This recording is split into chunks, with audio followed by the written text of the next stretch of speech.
What is good, everybody, and welcome back to Red Seat Radio.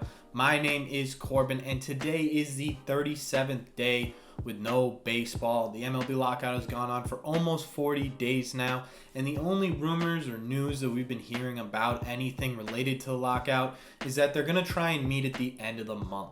Whether or not that's valid at all remains a debate. We got rumors that they were going to meet at the 1st of the month, at the 5th of the month, and neither of those happened, so who knows what's going to happen there. One cool thing to come out of this MLB lockout, though, is MLB Twitter and really MLB on the internet in general has finally band together to support one common cause, and that is against Rob Manfred.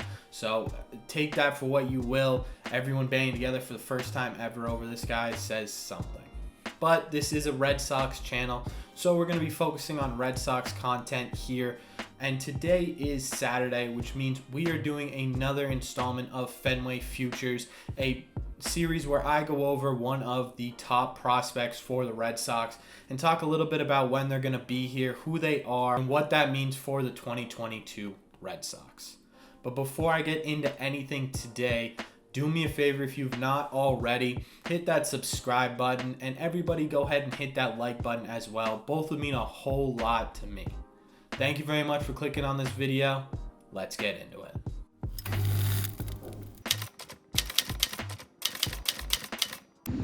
The Red Sox prospect I want to talk about today is Marcelo Mayer. Now, this guy is highly regarded in the farm system, and his expectations going forward are ginormous. Not only is he the #1 ranked prospect for the Boston Red Sox, but he's also the 15th highest ranked prospect in all of the MLB.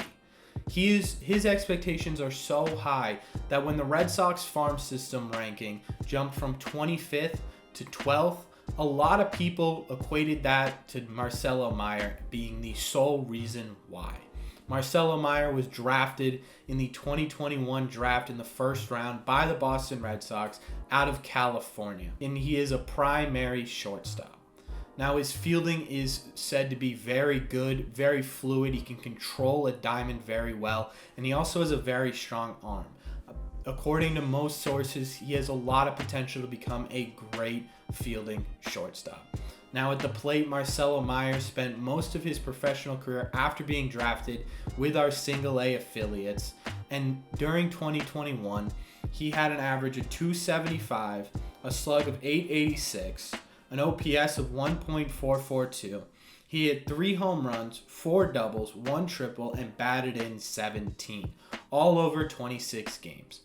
Now, a lot of sites have a different date as to when Marcelo Mayer will be called up to the big leagues, but the kind of middle ground that I could find was late 2024. The question is, what does his road to the majors look like, and how does it affect 2022 Red Sox and future teams after? Now, just because Marcelo Mayer is not going to be in the majors until 2024 does not mean that his presence isn't being felt on the 2022 Red Sox, specifically with the free agent market. I think we saw this offseason exactly what the Red Sox have in store for Marcelo Mayer, because there were a ton of great shortstops this offseason who were going for long-term big contract deals. And while the Red Sox were rumored to be linked to all of them, there was never any concrete proof that the Red Sox were seriously interested in any of them. We've been hearing rumors about Correa, but there's one guy in particular who I think is going to be the key for Marcelo Mayer to come up to the Red Sox. I'm talking about Trevor Story. Trevor Story needs a 1 or 2 year deal to prove that he can hit outside of Coors Field. And if you want to see my full breakdown and analysis on Trevor Story to the Red Sox, the link will be at the end of this video. But the other reason Trevor Story is so important is because it gives the Red Sox the opportunity to re-sign Xander Bogaerts.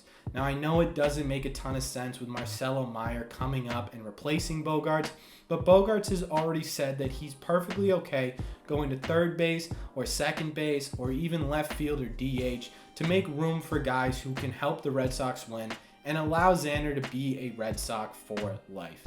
The big reason I think Xander's important to Marcelo Mayer is the same reason JD Martinez was so important to Devers' growth. Devers was a slugging third baseman. He had the raw talent, but he got in his own head and he was going for the fences every at bat. JD, who had the experience and the success at the plate, was able to show Devers a thing or two and just really give him the experience that he didn't have before and allow Devers to become the superstar that we have on our team today. I believe the same thing will happen with Marcelo Mayer and Xander Bogaerts. Xander is a multi-time All-Star, a multi-time World Series winner, and more importantly, he has played at Fenway Park and at shortstop for a better half of a decade. On top of that, he's one of the highest slugging shortstops in the entire league, and Marcelo Mayer coming up has the raw talent. Xander Bogaerts has the experience, and I think the two of them working together, for even if it's just for one season, would do wonders for Marcelo Mayer's career. There is so much they need to learn and put together that is above and beyond raw talent in the MLB. And with Xander being so successful and being there to coach Marcelo Mayer along, I really think we'll have something special here at shortstop. Let me know in the comment section down below. What do you think about Marcelo Mayer coming up to the Red Sox? Do you think his expectations are too high or too low? Where do you fall on that? And do you think Xander Bogaerts will be important to his development as a player? Let me know everything down below. I love talking to you guys about these things. And if you've made it to the end of this video, do me a favor and hit that subscribe button if you have not already, as well as make sure you've hit that like button. Thank you all very much for clicking on this video, and I will see you in the next one.